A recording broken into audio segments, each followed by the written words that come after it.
I still remember the exact moment. I was sitting at my small kitchen table, drinking cheap instant coffee and checking my bank app like I always do. But this time, the number looked different. $65, 382.10. I stared at it for a full minute. It didn't feel real. Just 6 months earlier, I was struggling. Bills felt heavier. My savings account barely had $300. I kept wondering why I worked so hard but had nothing to show for it. But something changed. I decided to stop living on autopilot. I started learning about money, real lessons, ones they don't teach in school. I made small changes, cut waste, found smart ways to earn more, and stayed focused. Now, I wasn't rich. I wasn't even done. But seeing that number, it was the first time I felt free. Like I had control. Like I was finally winning my own game. Number 1. The breaking point. What triggered the change? My breaking point came on a random Tuesday. I had just paid rent, bought groceries, and filled up my gas tank. When I checked my bank account, I only had $42 left. Payday was still 2 weeks away.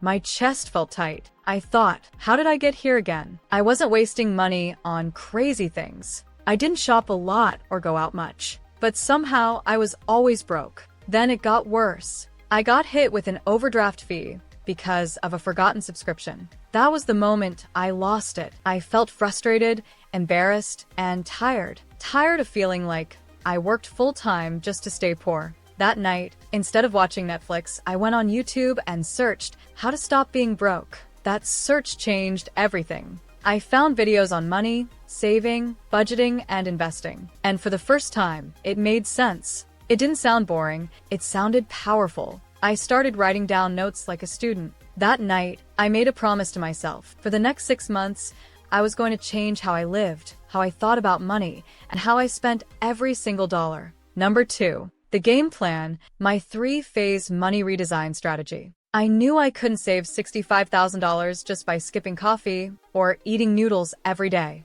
I needed a bigger plan, something smarter. So I created a 3-phase strategy to completely change how I handled money. It wasn't about suffering. It was about being intentional. The education blitz, first 2 weeks. I decided to treat money like a subject in school. Every night, I watched 2 to 3 YouTube videos on personal finance. I also read The Psychology of Money and took free classes on Coursera. I learned about things like money habits, emotional spending, and how interest works. It blew my mind. I wasn't dumb.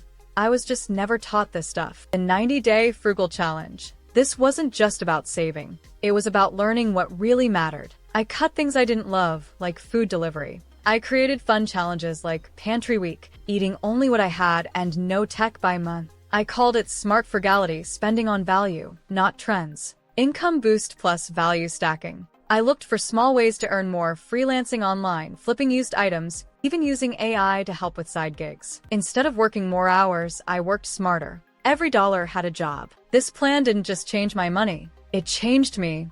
Number 3. Financial education hacks that actually changed my life. Learning about money was like learning a new language, but once I understood it, everything changed. One of the first hacks that changed my life was tracking my spending triggers. I realized I didn't buy things because I needed them. I bought them when I felt bored, stressed, or sad. Knowing why I spent helped me stop wasting money. Another big lesson was the idea of opportunity cost. Every dollar I spent on something small, like takeout or clothes I didn't need, was a dollar I couldn't use to build my future. That made me pause before every purchase. I also stopped only thinking about income. I started tracking my net worth, what I owned minus what I owed. Seeing it grow became my new motivation. One of the most powerful mindset shifts was this: money is not just for spending, it's a tool. A tool to buy time, peace, and options. I learned about the FIRE movement, financial independence, retire early. I didn't want to retire tomorrow, but I did want freedom.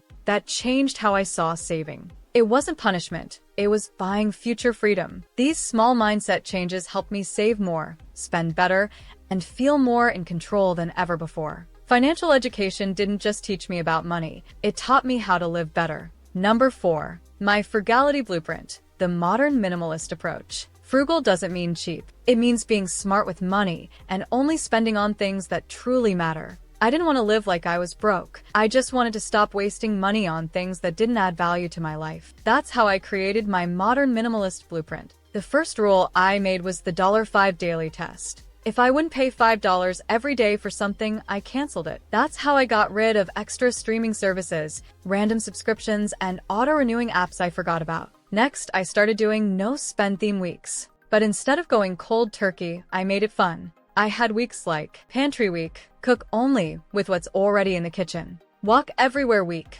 no Uber or gas. Only Free Entertainment Week, explore free events, books, and nature. I also moved into a shared living space for 3 months. Rent was cheaper, and we shared groceries. Surprisingly, I made good friends and learned recipes from around the world. One trick that helped me save a lot was using AI tools to plan meals. I'd enter what I had in the fridge, and the app gave me recipes. I cut my grocery bill by almost 40%. I also traded services locally, like helping someone with editing in exchange for access to their home gym. Frugality didn't make me feel poor, it made me feel free. I wasn't chasing the next sale or trend. I was spending on purpose, with peace. I learned that owning less and spending less gave me more time, more freedom, and more control over my life. Number 5, making more without burning out, the micro-income model. Saving money helped a lot, but I knew I also had to earn more if I really wanted to hit my $65,000 goal.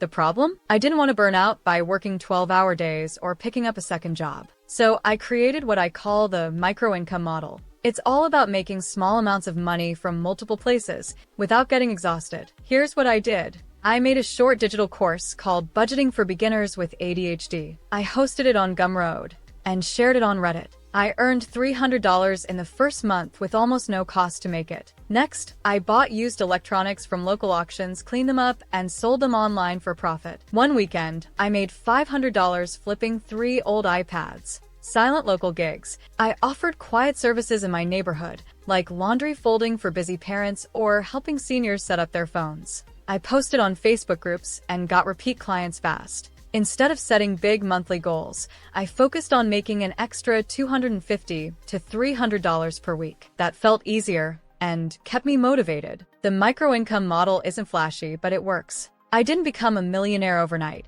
but I grew my income without stress. Just small wins that added up, quietly, steadily, and with purpose. Number 6. Psychological tricks that kept me motivated. Saving money sounds easy, but staying motivated? That was the hard part. So I used a few simple mind tricks to keep going. First, I made a coloring chart. Every time I saved $1,000, I colored in a box. Watching it fill up made me feel proud and excited, like a game I wanted to win. I also made a future me vision board on Pinterest. It wasn't about cars or big houses. It showed peace, travel, freedom, what saving money could actually give me. Next, I rewarded myself with free or low-cost treats, like a nature walk, a homemade dessert, or a movie night, only after hitting money goals. And instead of just setting goals, I kept a money wins journal. I wrote down every smart decision I made, no matter how small. These little tricks helped me stay focused and feel good, even when the journey felt long.